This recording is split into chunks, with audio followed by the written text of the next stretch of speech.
Assalamualaikum warahmatullahi wabarakatuh.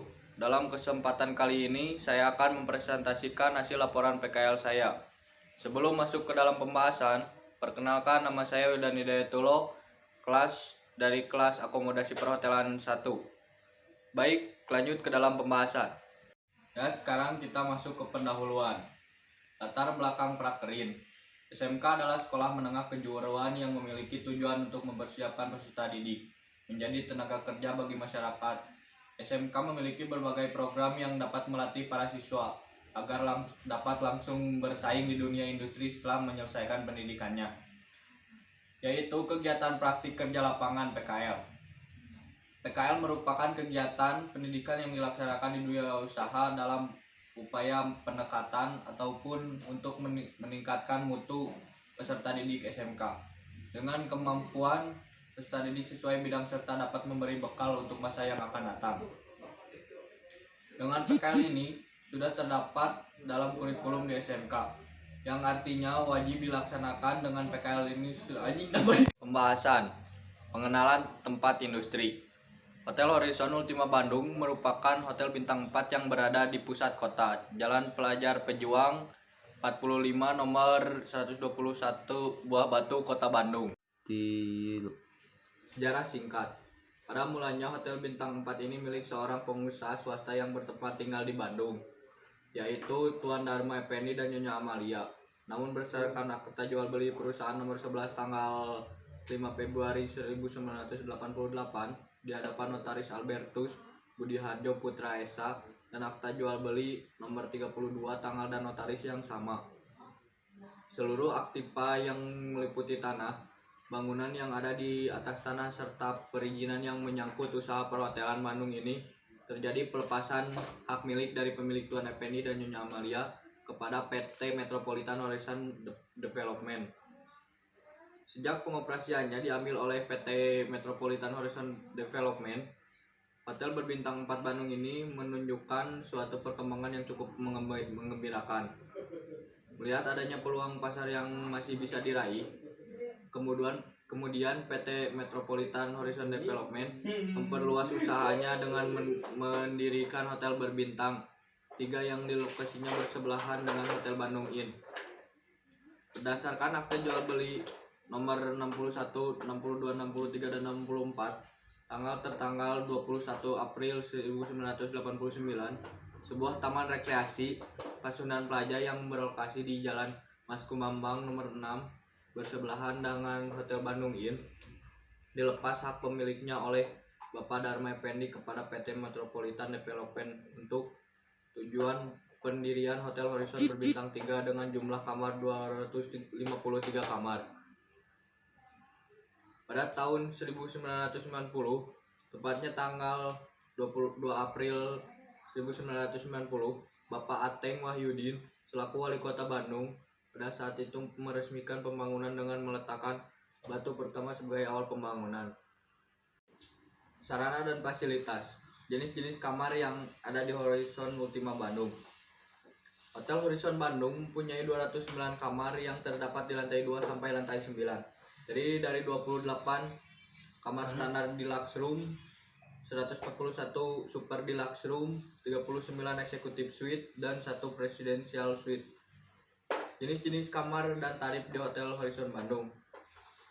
Deluxe room Rp960.000, super deluxe room Rp1.050.000, executive suite Rp1.615.000, president suite Rp9.350.000. Divisi-divisi yang ada di Hotel Horizon Ultima Bandung. 1. General Manager bertanggung jawab terhadap operasional, membuat perencanaan, menciptakan budaya, menjalin komunikasi dengan perusahaan lain, membuat keputusan. Yang kedua adalah asisten eksekutif, menjalankan perintah yang disampaikan oleh General Manager dan selanjutnya memutuskan kepada manajer.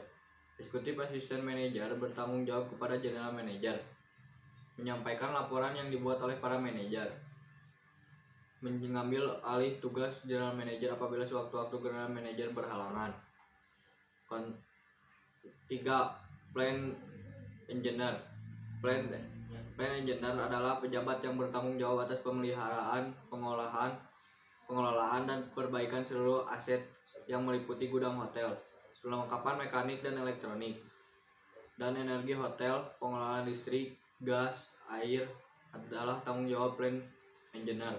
Executive housekeeper adalah pemimpin departemen yang memiliki kemampuan merencanakan, mengorganisasi dan mengevaluasi pekerjaan di bidang housekeeping. Ia bertanggung jawab atas keberhasilan kamar-kamar tamu dan area umum yang dimiliki hotel. Yang keempat, HRD Manager adalah pejabat yang bertugas mengelola sumber daya manusia untuk keberhasilan. Yang keempat, HRD Manager adalah pejabat yang bertugas mengelola sumber daya manusia untuk keberhasilan hotel. HRD Manager harus menguasai hukum dan perundang-undangan yang berkaitan dengan ketenagakerjaan, baik lokal, nasional, maupun internasional. Ia bertugas menerima dan mengangkat pegawai baru, menyelenggarakan semua administrasi, kepegawaian dan kegiatan karyawan, serta mengadakan pelatihan. Yang kelima, Marketing and Sales Director. Marketing and Sales Director adalah pejabat yang menentukan keberhasilan hotel dalam menjual produk hotel kepada konsumen. Yang keenam, Food and Beverage Manager. F&B Manager adalah pejabat yang bertugas mengelola Food and Beverage Department untuk dapat menyajikan makanan dan minuman berkualitas yang disenangi tamu, merencanakan menu. Yang ketujuh, FO Manager. FO Manager adalah pejabat hotel yang bertanggung jawab atas pengelolaan kantor depan. Yang ke-8, Security Director. Security Director bertanggung jawab atas keamanan hotel secara keseluruhan. Ruang lingkup pengamanan hotel meliputi kondisi yang aman sehingga tamu betah tinggal di hotel dan para karyawan bekerja dengan nyaman. Pengertian bangket. Bangket adalah suatu departemen yang berada di bawah Food and Beverage Department dan merupakan sebuah istilah yang dipergunakan untuk meliputi kegiatan, pelayanan event atau pesta dalam sebuah hotel atau restoran yang semuanya telah dipersiapkan sebelumnya. Setelah dipersiapkan sebelumnya oleh tuan rumah atau host dari menu, jumlah tamu, waktu yang dilaksanakan. Bangket berasal dari bahasa Perancis yang artinya panjang. Kegiatan bangket, spesial event, pernikahan, ulang tahun, kelulusan, bisnis event, presentasi, peragaan busana, eksebisi, holiday event, Natal, tahun baru, lebaran, miscellaneous, pesta panen, acara pembukaan, jamuan kenegaraan. Peralatan-peralatan yang ada di bangket. Nomor 1, linen. Linen ialah perlengkapan yang terbuat dari kain untuk keperluan operasi pelayanan. Contoh linen adalah multon, taplak meja atau tablecloth, slip cloth, napkin atau serbet makan, buffet cloth, service cloth, tea and glass cloth, tray cloth, skirting and hosiery. Yang kedua, silverware. Silverware adalah alat yang terbuat dari logam dan berfungsi untuk mengambil makanan, misalnya dinner spoon and fork. Silverware yang berfungsi untuk memotong makanan sering disebut cutleries. Contohnya adalah segala jenis pisau yang digunakan untuk makan, misalnya fish knife, B&B knife, dan dinner knife. Yang ketiga adalah Chinaware. Chinaware ialah peralatan makan yang terbuat dari bahan keramik dan polistilen. Contohnya antara lain dinner plate, sugar bowl, dan dessert plate. SOP bangket. Bagian belakang hotel harus sempurna setiap saat. Peralatan harus disimpan di area yang sesuai dan furnitur dirawat dengan baik.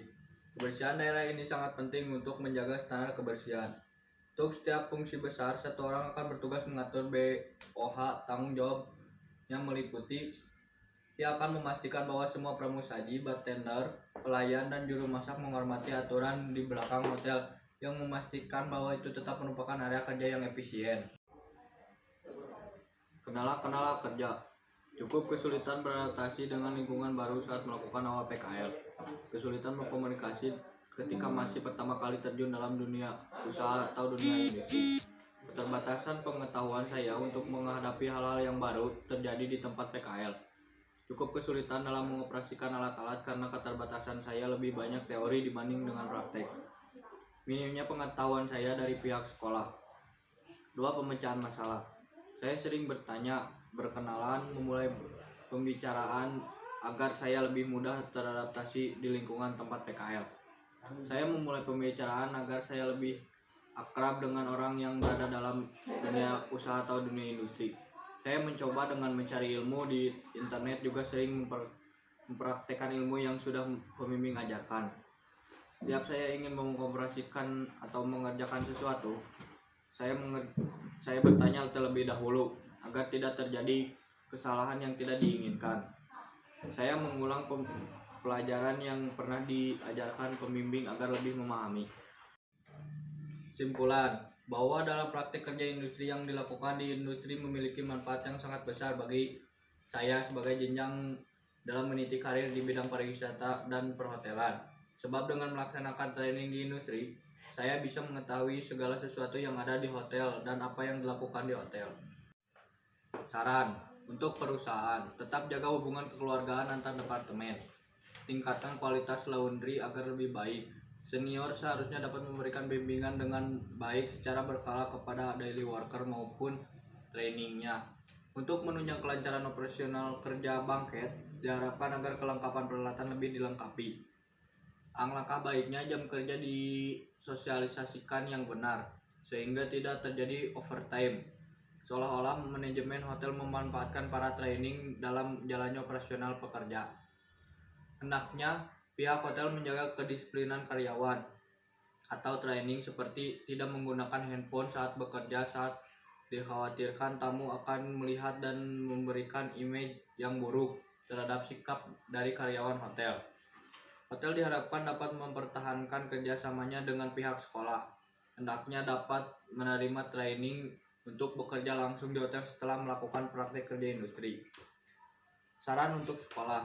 Dalam pembelajaran tiap harinya, sekolah perlu memperbarui pengetahuan sesuai dengan perkembangan yang ada, sehingga siswa dapat melakukan tugasnya dengan baik, agar dapat mempersiapkan pelaksanaan prakerin dengan terencana secara teliti dan baik. Sekian presentasi laporan dari saya. Wassalamualaikum warahmatullahi wabarakatuh.